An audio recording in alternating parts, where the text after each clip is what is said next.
Hello everyone, कैसे हैं आप सब। आप सबका स्वागत है हमारे सेक्टर साइंस क्लास में। देखिए, ऐसा कोई भी एग्ज़ाम नहीं जहां से जनरल स्टूडियो टाइप से क्वेश्चन ना आया हो। ये बहुत ही महत्वपूर्ण क्वेश्चन है और ये बहुत ही इजी होते हैं, बहुत ही आसान क्वेश्चन होते हैं।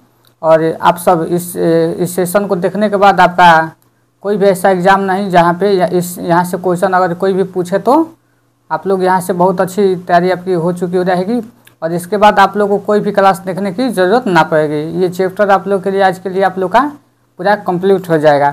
तो चलिए हम अपना सेशन में चलते हैं आगे। हमारा जो पहला क्वेश्चन को हम देखते हैं कि निम्नलिखित कथन को पढ़े तथा सही विकल्प का चयन कीजिए। कथन ए कह रहा है कि बहुत कम उम्र में दुनिया भर में अधिकांश संस्कृतियों में लड़कियां गुड़िया को खिलौने के रूप में चुनती हैं, जबकि लड़के कारों के साथ खेलना पसंद करते हैं। ये हमारा कथन ए हो गया। और हमारा कथन आर क्या कह रहा है कि बच्चे किसी विशेष संस्कृति की अपेक्षाओं के आधार पर एक लड़के या लड़की के लिए क्या उपयुक्त माना जाता है, इसके बारे में जानकारी व्यवस्थित करते हैं और उनके अनुसार व्यवहार करते हैं। कह रहा है कि कथन हमारा पहला है कि बहुत कम उम्र में दुनिया भर में अधिकांश संस्कृतियों में जो लड़की होती हैं कि अपने डॉल के साथ खेलती हैं और जो लड़के होते हैं वो क्या अपने कारों के साथ खेलते हैं। और कारण आर कह रहा है कि बच्चे किसी विशेष संस्कृति की अपेक्षाओं के आधार पर एक लड़के या लड़की के लिए क्या उपयुक्त माना जाता है, तो इसके बारे में जानकारी व्यवस्थित करते हैं और उसके अनुसार व्यवहार करते हैं। तो हम चलिए ऑप्शन को देखते हैं कि हमारा ऑप्शन क्या कह रहा है। तो हमारा जो पहला ऑप्शन है कि ए और आर दोनों गलत है। दूसरा है कि ए और आर दोनों सही है तथा ए आर की सही व्याख्या करता है। तीसरा ऑप्शन है ए और आर दोनों सही है परंतु आर की सही व्याख्या नहीं है। चौथा कह रहा है कि ए और आर सही है परंतु आर गलत है। तो देखिए यहाँ पे जो इसका राइट आंसर हो जाएगा, इसका राइट आंसर हमारा हो जाएगा दूसरा हो जाएगा कि ए और आर दोनों सही है तथा आर ए की सही व्याख्या करता है। यानी जो भी हमारे बहुत कम उम्र में दुनिया भर में अधिकांश संस्कृतियों में लड़कियां खिलौने को रूप में चुनते हैं, तो हमारा ए और आर दोनों सही है तथा आर ए की सही व्याख्या करता है। उसके बाद हम नेक्स्ट क्वेश्चन देखते हैं। और कुल हमारे पास 30 क्वेश्चन हैं। आप लोग कमेंट करके बताइएगा कि आपके 30 में से आपके कितने सही हुए और हमें कमेंट करके आप लोग ज़रूर बताइएगा। कुल क्वेश्चन की संख्या 30 है और आप लोग कमेंट करके बताइए कि आपके कितने में से कितने सही हुए। उसके बाद हमारा दूसरा क्वेश्चन है कि सशिक्षा में लड़कों के लिए एक शिक्षक की टिप्पणी मजबूत बनो और लड़कियों की तरह नम्र व्यवहार मत करो किसको बढ़ावा देता है। यानी सशिक्षा कक्षा में लड़कों के लिए जो एक शिक्षक हैं वो बोलते हैं कि मजबूत बनो, लड़कों को बोलते हैं कि मजबूत बनो और लड़कियों की तरह नम्र व्यवहार मत करो, ये किसको बढ़ावा देते हैं। यानी कोई भी शिक्षक है वो किसी भी लड़के को बोले कि नम्र व्यवहार मत करो, मजबूत बनना है, तो ये जेंडर समता को दिखा रहे हैं या जेंडर रूढ़िवादिता को दिखा रहे हैं कि जेंडर भूमिका में लचीलापन को दिखा रहे हैं कि जेंडर समानता को दिखा रहे हैं। तो ये जो टीचर हैं वो जेंडर स्टीरियोटाइप यानी जो हमारी जो जेंडर रूढ़िवादिता है उसको वो दर्शा रहे हैं। हमें इसको बढ़ावा नहीं देना है, हमें इसको कम करना है। इसलिए हमें समावेशी शिक्षा लाया गया कि बच्चे समान शिक्षा यानी समान जगह बैठे समान शिक्षा ले। तो इसका राइट आंसर 2 हो जाएगा। और जो लोग भी नए हैं तो प्लीज़ हमारे सेशन को आप लोग चैनल को सब्सक्राइब कर लें ताकि जो भी क्लास आपको है समय समय से मिलती रहे। तो उसके बाद हमारा नेक्स्ट क्वेश्चन है कि शिक्षकों को जेंडर तटस्थ भाषा का प्रयोग करना चाहिए और चर्चा करनी चाहिए कि जेंडर एक सामाजिक संरचना है जिससे किसको बढ़ावा मिले। यानी जो जेंडर रूढ़िवादिता को बढ़ावा मिलती है कि जेंडर भेदभाव को मिलता है कि जेंडर अनुरूपता को मिलता है कि जेंडर समता को मिलता है। यानी तो कोई शिक्षक है वो क्या कर रहा है कि वो जेंडर तटस्थ भाषा का प्रयोग करना चाहिए और चर्चा करनी चाहिए कि जो जेंडर है क्या है एक सामाजिक संरचना है। यानी जो जेंडर है जो लिंग है कौन है, ये सामाजिक संरचना यानी ये हमारे समाज ने बनाया है। तो इसका राइट आंसर हो जाएगा ये जेंडर समता यानी जेंडर इक्वलिटी को बढ़ावा दे रहे हैं। उसके बाद हमारा नेक्स्ट क्वेश्चन है कि यह संभावित है कि एक बच्ची जो अपने माता पिता को गैर अनुरूपवादी जेंडर व्यवहार करते हुए देखती है। यानी एक बच्ची क्या करें कि अपना माता पिता को गैर अनुरूपवादी जेंडर व्यवहार करते हुए देख रही है। यानी तो वो जेंडर विविधता का पालन करेगी या पारंपरिक जेंडर भूमिका पर सवाल उठाएगी या जेंडर निरंतरता का पालन करेगी या जेंडर परिवर्तन से ग्रसित होगी। तो जो उस बच्चे हैं अपने माता पिता को देख रहे हैं कि वो गैर अनुरूपवादी जेंडर व्यवहार करते हुए वो देख रही है, तो इससे क्या होगा कि जेंडर रूढ़िवादिता का पालन करेगी। वो क्या करेगी, वो जैसे उनके यानी बच्चे अपने माता पिता से ही सीखते हैं। उसके बाद हमारा नेक्स्ट क्वेश्चन है, कथन ए कह रहा है कि शिक्षिका को यह मानना चाहिए कि उनके जेंडर से अनपेक्ष सभी बच्चों में तार्किक, गणितीय व भाषाई कौशल होते हैं। और तर्क आर कह रहा है कि जेंडर एक सामाजिक संरचना है, तो इसमें हमें सही विकल्प चुनना है। तो हमारा जो है पहला ऑप्शन है कि ए और आर दोनों सही हैं, और आर है कि सही व्याख्या करता है। उसके बाद है दूसरा आर है कि सही व्याख्या नहीं है ए की, और तीसरा है कि ए सही है लेकिन आर गलत है, और चौथा ऑप्शन है कि ए और आर दोनों गलत हैं। तो जो इसका राइट आंसर जो हो जाएगा वो हमारा हो जाएगा कि ए और आर दोनों सही है। यानी शिक्षक को यह मानना चाहिए कि जो उनके जेंडर से अनपेक्ष सभी बच्चे में तार्किक, गणितीय व भाषाई कौशल होते हैं। ये शिक्षक को मानना है कि जो भी बच्चे हैं यानी जो उनके जेंडर है, मेल हैं फीमेल हैं, वो सब क्या हैं, वो सब तार्किक, गणितीय व भाषाई कौशल उनमें सब में होते हैं। और जेंडर एक समाज संरचना, यानी जेंडर क्या है, ये समाज बनाया है। तो इसका राइट आंसर एक हो जाएगा, पहला ही हो जाएगा। उसके बाद हम नेक्स्ट क्वेश्चन देखते हैं। चलिए हमारा नेक्स्ट क्वेश्चन है कि गुलाबी रंग, यानी जो गुलाबी रंग है वो लड़कियों और नीले रंग लड़कों से जोड़कर देखना उदाहरण है। मान लीजिए कोई टीचर हैं, वो क्या करें कि जो पिंक कलर है वो लड़कियों के लिए, और जो नीले रंग है वो लड़कों से, वो क्या कर रहे हैं, वो लड़कों से जोड़ दे रहे हैं। तो वो क्या दर्शा रहे हैं, जेंडर समता को, जेंडर समानता को, या जेंडर रूढ़िवादिता को, या जेंडर सशक्तिकरण को। तो वो क्या करिए, वो जेंडर स्टीरियोटाइप, यानी जो जेंडर रूढ़िवादिता है, यानी जो पुराने समय से चलती आ रही चीज़ों को हम क्या बोलते हैं, जेंडर स्टीरियोटाइप, यानी जेंडर रूढ़िवादिता। तो इसका राइट आंसर तीसरा हो जाएगा। उसके बाद नेक्स्ट क्वेश्चन देखते हैं कि कौन सी प्रणाली कक्षा कक्ष में जेंडर रूढ़िवादिता को चुनौती देने में प्रभावशाली रहेगी।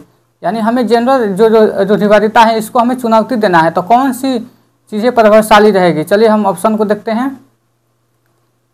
हमारा पहला है कि शिक्षिका कक्षा में जेंडर संबंधी मुद्दों को नकारना व नज़रअंदाज करना चाहिए।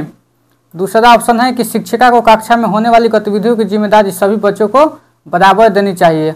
ऑप्शन तीसरा है कि शिक्षिका को शारीरिक कार्य जैसे मेजे को लगाना, सड़कों और हल्के कार्य जैसे बुलेटिन बोर्ड सजाना लड़कियों को देना चाहिए।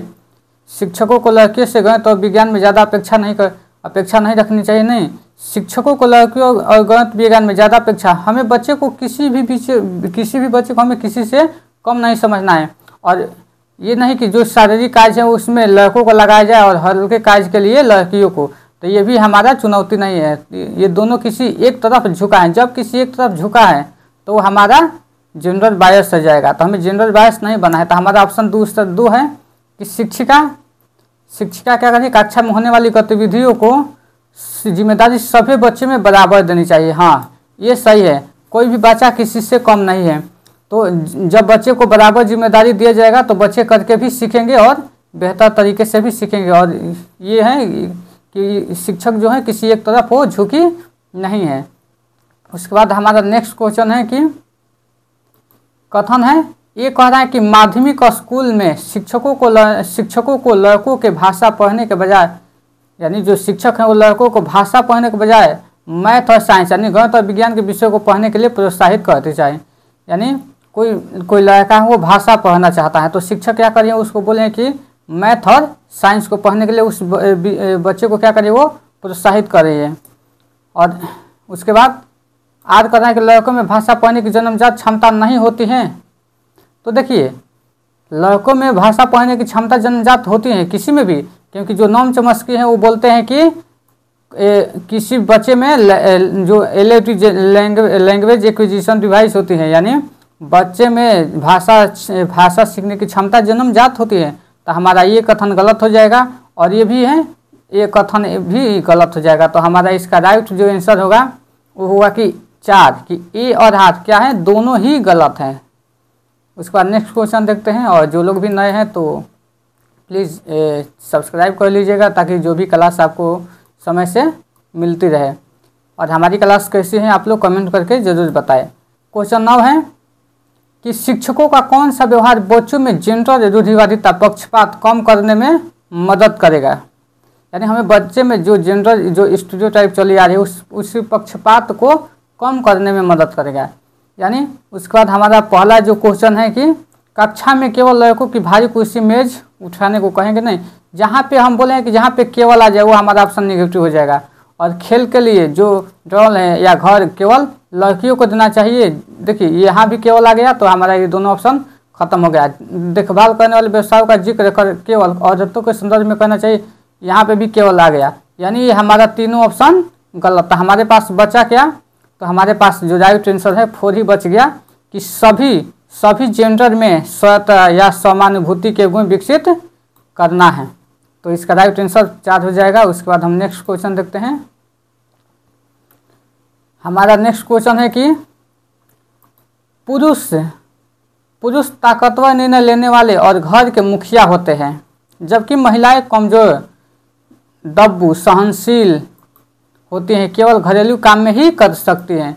तो जिसमें बोल रहे हैं कि ही केवल लग जाए तो हमारा निगेटिव हो जाएगा। तो ये क्वेश्चन भी हमारा निगेटिव की तरह ही जा रहा है। यानी इसमें क्या करना है कि जो पुरुष होते हैं ताकतवर निर्णय लेने में, घर के जो मुखिया होते हैं, और जबकि महिलाएं कमजोर होती हैं, तो ये किसको दर्शा रहा है, तो ये हमारा जेंडर रूढ़िवादिता को दर्शा रहा है कि जेंडर समता को दर्शा रहा है कि जेंडर लचीलापन को कि जेंडर समानता को। यानी यहाँ पे मतलब कि इक्वलिटी दिखा रहा है कि लचीलापन दिखा रहा है कि जेंडर समता दिखा रहा है। नहीं, यहाँ पे वो क्या कर रहा है, वो यहाँ पे जेंडर रूढ़िवादिता यानी जेंडर स्टीरियोटाइप को बढ़ावा दे रहा है कि कह रहा है कि पुरुष क्या है, पुरुष यहाँ पे मतलब कि घर के मुखिया होते हैं, कोई भी निर्णय लेना हो तो पुरुष ले रहे हैं, और महिलाएं केवल घर के ही काम कर सकते हैं, और महिलाएं कमज़ोर होती हैं। महिलाएं को कमज़ोर हमें नहीं मानना है, महिलाएं भी हमारे बराबर ही हैं। तो ये इसका राइट आंसर 1 हो जाएगा। उसके बाद हम नेक्स्ट क्वेश्चन देखते हैं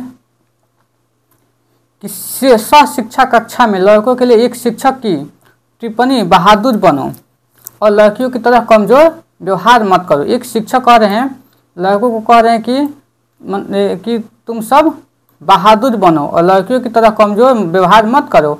ये किसको बढ़ावा दे रहे हैं, तो जेंडर समता को दे रहे हैं कि जेंडर रूढ़िवादिता को दे रहे हैं कि जेंडर भूमिका में लचीलापन के जेंडर समानता। तो ये क्या कर रहे हैं, ये कह रहे हैं कि लड़कियों की तरह व्यवहार मत करो। तो ये हमारा जेंडर स्टीरियोटाइप। कोई भी टीचर अगर एक तरफ झुका है तो उसमें हमें सीधा समझना है कि जेंडर वो रूढ़िवादिता है। ये बहुत ही आसान क्वेश्चन है, इसको बस समझना है। बाकी ऐसा कोई भी एग्ज़ाम नहीं जहाँ से ऐसा क्वेश्चन आया ना हो। तो आप लोग को इस क्वेश्चन को बहुत ध्यान से पढ़ना है, और इसके बाद इतना प्रैक्टिस करने के बाद आपको जेंडर से कोई भी क्वेश्चन में कोई भी डाउट नहीं रहेगा। उसके बाद हमारा है 12वां क्वेश्चन है कि यह कथन है कि लड़के बुद्धिमान होते हैं जबकि लड़कियां आज्ञाकारी होती हैं, ये किसका उदाहरण है। तो किसी एक तरफ टीचर झुका हुआ है कि लड़के बुद्धिमान होते हैं, तो इस तरह से क्या हो जाएगा, इसका राइट आंसर हो जाएगा हमारा जेंडर रूढ़िवादिता। आंसर 2 हो जाएगा। उसके बाद नेक्स्ट क्वेश्चन देखते हैं।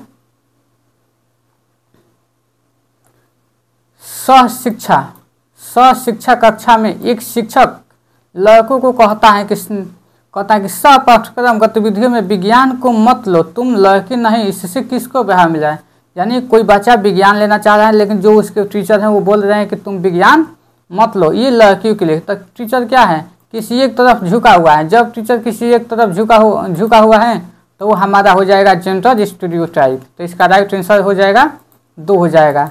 क्या होगा इसका, जेंडर रूढ़िवादिता आंसर। उस टीचर को एक तरफ नहीं झुकना है, टीचर को दोनों तरफ ही रहना है इक्वल।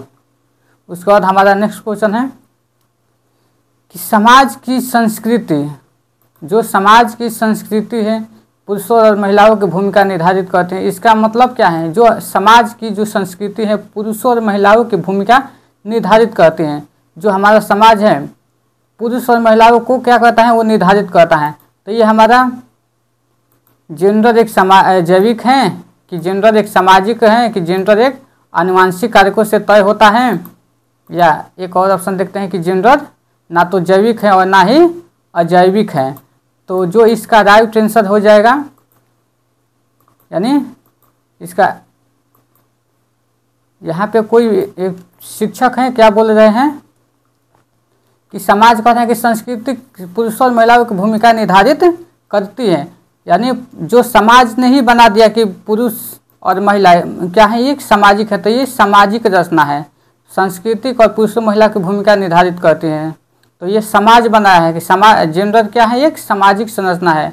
जेंडर यानी जो लिंग है, देखिए अगर इंग्लिश में अगर यहाँ पे जेंडर इंग्लिश में अगर जेंडर लिखा है तो ये सामाजिक संरचना है, लेकिन अगर यहीं पे यहाँ पे लिख देगा बायोलॉजिकल तो वो हो जाएगा जैविक संरचना है। तो इसको ध्यान में रखिएगा। उसके बाद नेक्स्ट क्वेश्चन है, और जो लोग भी नए हैं तो प्लीज़ हमारे क्लास को आप लोग जो हमारा चैनल है उसको सब्सक्राइब कर लीजिएगा, ताकि जो भी क्लास हैं आपको समय से मिलती रहे। उसके बाद हमारा है 15वां क्वेश्चन है कि कक्षा में क्रिकेट पर हो रही चर्चा में एक अध्यापक लड़कियों की अपेक्षा लड़कों से अधिक अवसर दे रहा है, ऐसा वह क्या कर रहा है। यानी एक टीचर है वो क्या कर रहे हैं कि लड़कियों की अपेक्षा लड़कों को अधिक अवसर दे रहे हैं क्रिकेट में, तो वो क्या कर रहे हैं, रूढ़िवादी चुनौतियों को कम कर रहे हैं, नहीं वो कम कहाँ, वो तो बढ़ावा दे रहे हैं। और जेंडर पूर्वाग्रहों का पालन कर रहे हैं, हाँ जो पूर्व से चली आ रही अवधारणा है उसको क्या कर रहा है वो टीचर क्या कर रहे हैं, उसको पालन कर रहे हैं। तो हमारा इसका राइट आंसर हो जाएगा 2 हो जाएगा। जेंडर समानता का अनुसरण कर रहे हैं, नहीं। जेंडर रूढ़िवादी धारणाओं का तो रहा है, नहीं उसको तो लागू कर रहे हैं। तो जो इसका राइट आंसर हो जाएगा कि वो क्या कर रहे हैं कि वो जेंडर पूर्वाग्रहों का पालन कर रहे हैं। उसके बाद हमारा नेक्स्ट क्वेश्चन है कि लड़के जो होते हैं मैथ में अच्छे होते हैं और लड़कियां संगीत में और नृत्य में अच्छे होते हैं, यह कथन किसकी ओर इंगित करता है। तो यहाँ पे भी टीचर हैं जो कोई एक तरफ झुका हुआ है, तो यहाँ पे सीधा हमारा आंसर हो जाएगा जेंडर रूढ़िवादिता, यानी जेंडर स्टीरियोटाइप। हमको बस इतना देखना है कि कोई एक तरफ झुका ना हो, चाहे वो लड़का हो चाहे वो लड़की हो, चाहे वो पुरुष हो चाहे वो महिला हो, किसी एक तरफ वो झुका ना हो। इतना आपको प्रैक्टिस करने के बाद मुझे नहीं लगता कि आपको इसके जेंडर के टॉपिक पर आपको प्रैक्टिस करना होगा, बस इतना सबका काफ़ी हो जाएगा। उसके बाद हमारा है 17वां क्वेश्चन है कि 5 साल की वैशाली ने अपनी माँ से कहा कि माँ मुझे अमित की तरह फुटबॉल चाहिए, और वैशाली को जवाब देते हुए उसकी माँ ने कहा कि फुटबॉल से तो केवल लड़के खेलते हैं, हाँ मैं तुम्हारे लिए एक छोटी सी प्यारी डॉल लाऊंगी। और माँ का जवाब क्या दिखता है। तो यहाँ पे वो मतलब कि क्या करिए, वहाँ पे जेंडर भूमिका में लचीलापन दिखा रहे हैं, लिंग समता या लिंग रूढ़िवादिता। तो यहाँ पे भी अगर कोई भी एक तरफ झुका हुआ है तो हमारा वो हो जाएगा लिंग रूढ़िवादिता, यानी जेंडर स्टीरियोटाइप। उसके बाद हमारा नेक्स्ट क्वेश्चन है कि एक प्रश्न उत्तर सत्र के दौरान एक अध्यापक केवल लड़कों को ही अपने भ्रम और प्रश्न पूछने का वो अवसर दे रहे हैं, और वो अप्रत्यक्ष रूप से उसकी प्रस्तुति है। यानी किसकी प्रस्तुति है, वो क्या करें, कोई टीचर हैं क्या करें कि वो लड़कों को ही भ्रम और प्रश्न पूछने को, तो क्या करें वो जेंडर पक्षपात करें, क्या करें वो जेंडर बायस, यानी किसी एक तरफ झुक जाना, वो जेंडर पक्षपात होता है। और जेंडर समतुल्यता यानी बराबर का नहीं। तो इसका राइट आंसर जो हो जाएगा वो हमारा तीसरा हो जाएगा कि जेंडर पक्षपात कर रहे हैं, हमें किसी भी बच्चे को एक तरफ नहीं झुकना है। उसके बाद है इस क्वेश्चन को हमने इंग्लिश में लिखा, क्योंकि जब भी अगर ऐसा क्वेश्चन आपको मिले तो आप उसको सबसे पहले इंग्लिश देखिएगा। Gender is a social construct, और जो सेक्स इज कंस्ट्रक्ट, यानी जो देखिए जेंडर मतलब भी लिंग होता है, सेक्स मतलब भी लिंग होता है। तो जो जेंडर है, जो जेंडर क्या है वो एक सामाजिक संरचना है, और जो लिंग है वो बायोलॉजिकल संरचना है। तो हम सबसे पहले इसमें क्या देखेंगे, ये हमारा जो राइट आंसर इसका हो जाएगा पहला ही हो जाएगा, यानी हमें यहाँ पे सोशल आ जाएगा, उसके बाद यहाँ पे सेक्स में बायोलॉजिकल। तो इसका राइट आंसर हो जाएगा फर्स्ट हो जाएगा। उसके बाद नेक्स्ट क्वेश्चन देखते हैं कि वैकल्पिक विषयों के चुनाव में लड़कियों के लिए गृह विज्ञान का विषय और लड़कों के लिए शारीरिक शिक्षा के विषय को सीमित कर देने की प्रथा किस पर आधारित है? यानी हो गया कि जो गर्ल्स हैं वो विज्ञान का विषय यानी जो गृह विज्ञान पढ़ेंगी और जो लड़के हैं वो क्या करेंगे, वो शारीरिक शिक्षा को विषय को सीमित दिया जा रहा है। तो इस आधार पे हम क्या करें कि हम बच्चे में जेंडर रूढ़िवादिता यानी जो पुराने चले आ रही परंपरा को हम लागू करें। तो हमारा इसका राइट आंसर 1 हो जाएगा। उसके बाद हम नेक्स्ट क्वेश्चन देखते हैं और हमारे पास 10 क्वेश्चन बचे हुए हैं, उसको जल्दी से कर लेते हैं। और हमारी क्लास कैसी लगती है आप लोग कमेंट करके ज़रूर बताएं। पाठ्य पुस्तकों में महिलाओं की तुलना में पुरुषों का अधिक प्रतिनिधित्व होता है, यह किसका उदाहरण है? इसमें बोला है कि महिलाओं की तुलना में जो पुरुष होते हैं उसका अधिक प्रतिनिधित्व होता है। तो इसका जो राइट आंसर हो जाएगा वो जेंडर पूर्वाग्रह। हमें ऐसे ऑप्शन पे जेंडर पूर्वाग्रह यानी जेंडर बायस या जेंडर स्टीरियोटाइप यानी जेंडर रूढ़िवादिता जहाँ पे ऑप्शन दिखे और देख रहा है कि कहीं एक तरफ झुक रहा है, किसी से तुलना हो रही है पुरुष और महिलाओं में, तो हम उस ऑप्शन को तुरंत ही उस पर टिक लगाएंगे। तो हमारा जेंडर पूर्वाग्रह हो जाएगा।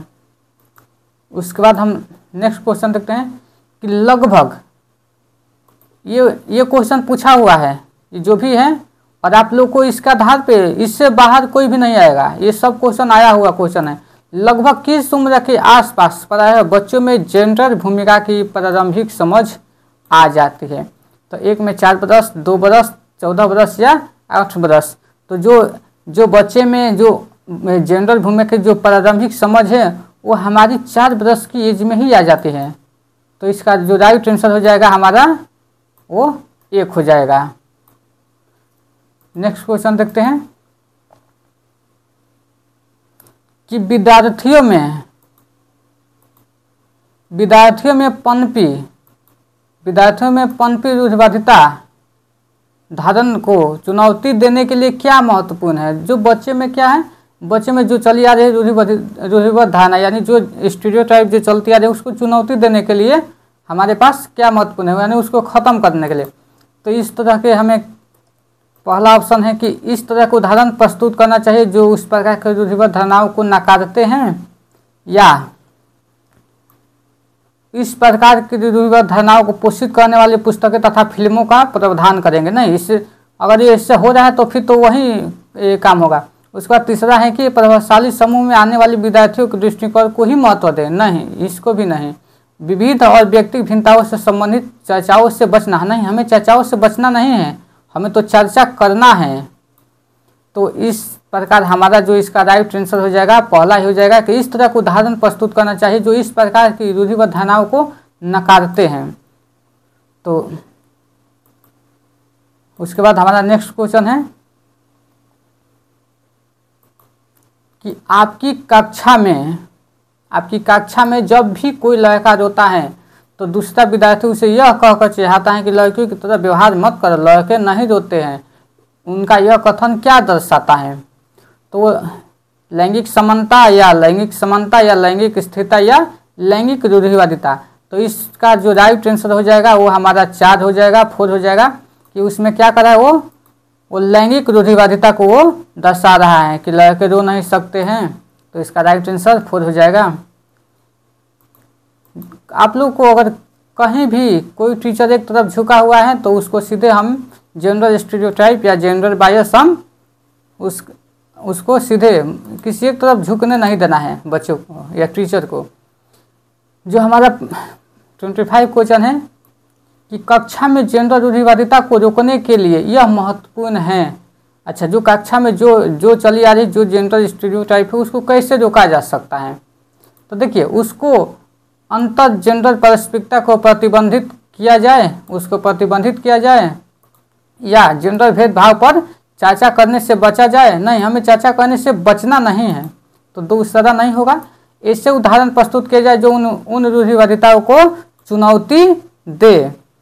तो ये भी ठीक लग रहा है। और इसके बाद रोजमर्रा की गतिविधियों द्वारा जेंडर पक्षपात किया जाए। नहीं, हमें पक्षपात नहीं किया जाए, यानी तो हमें इस पर क्या हो, इसका जो राइट आंसर है उसका 3 है कि ऐसे उदाहरण दिया जाए कि जो उस रूढ़िवादिता को चुनौती दे, ताकि वो लड़के भी कर सके लड़कियां भी कर सके। और हमें एज ए टीचर हमें अपना जो रोल है वो ऐसे ही रखना है। हमें जेंडर इक्वलिटी रखना है दोनों तरफ, ना किसी को कम ना किसी को ज़्यादा, हमें किसी तरफ झुकना नहीं है। उसके बाद हमारा नेक्स्ट क्वेश्चन है जेंडर क्या है। जो जेंडर है ये क्या है कि एक ऐसी अस्मिता है, जेंडर यानी एक ऐसी अस्मिता है जो सामाजिक संरचना द्वारा आकृति पाती है या गर्भधारण के ही समय से ही पूर्व निर्धारित होता है। नहीं, एक जन्मजात जैविक गुण है, एक सामाजिकरण की संस्थाओं से प्रभावित नहीं होता है। नहीं, ये समाज से तो जो हमारा जेंडर है एक ऐसी असमिता है जो सामाजिक संरचनाओं द्वारा आकृति पाती है। तो इसका राइट आंसर फर्स्ट हो जाएगा। उसके बाद हम नेक्स्ट क्वेश्चन देखते हैं, कौन सा कथन लिंग रूढ़िवादिता को दर्शाता है। तो लड़कियां लड़कों की तरह ही शैक्षिक क्षेत्र में सक्षम हैं, लड़कियां हमेशा अच्छा व्यवहार करने वाली, कोमल और भावुक होती हैं। तो यहाँ पे देखिए एक तरफ यहीं पे झुक गया, यानी कौन सा लिंग रूढ़िवादिता को दर्शा रहा है, किसी एक तरफ झुकना, वो हमारा जेंडर स्टीरियोटाइप हो गया। यानी लड़कियां हमेशा अच्छा व्यवहार करने वाली, कोमल और भावुक होती हैं, नहीं, ये जरूरी नहीं, हमें इसको ही दूर करना है कि लड़कियां कोमल नहीं होती हैं, भावुक नहीं होती हैं। उसके बाद नेक्स्ट क्वेश्चन देखते हैं। नेक्स्ट क्वेश्चन है हमारा कि लड़के हमेशा यंत्र विज्ञान में अच्छे होते हैं और लड़कियां पढ़ाई करने में, यह कथन क्या मतलब, हाँ, जो लड़के हैं वो विज्ञान में अच्छे होते हैं और लड़कियां पढ़ाई करने में, यह कथन क्या दर्शा रहा है। ये कथन ये दर्शा रहा है कि टीचर किसी एक तरफ झुका हुआ है और इसका जो राइट आंसर हो जाएगा वो हो जाएगा जेंडर स्टीरियोटाइप, यानी ऑप्शन नंबर 4 इसका राइट आंसर हो जाएगा।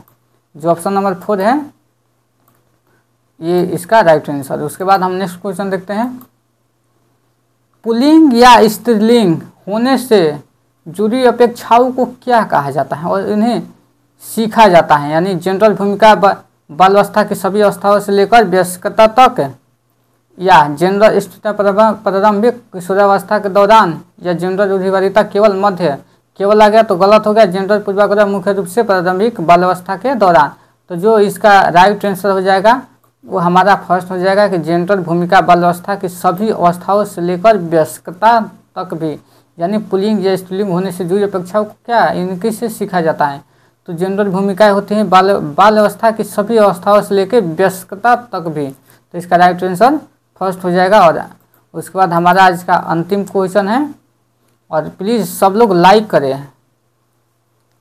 आप लोग हमारे इस क्लास को आप लोग लाइक नहीं करते हो तो लाइक ज़रूर कीजिए।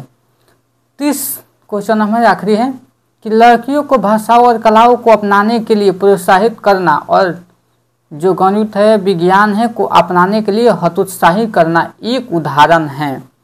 तो देखिए यहाँ पे तो कह रहा है कि जो लड़की है उसको भाषाओं और कलाओं को अपनाने के लिए प्रोत्साहित किया जा रहा है कि भाषा और कला को मतलब कि उसको अपनाओ, और मैथ और जो साइंस है उसको अपनाने के लिए हतोत्साहित करना।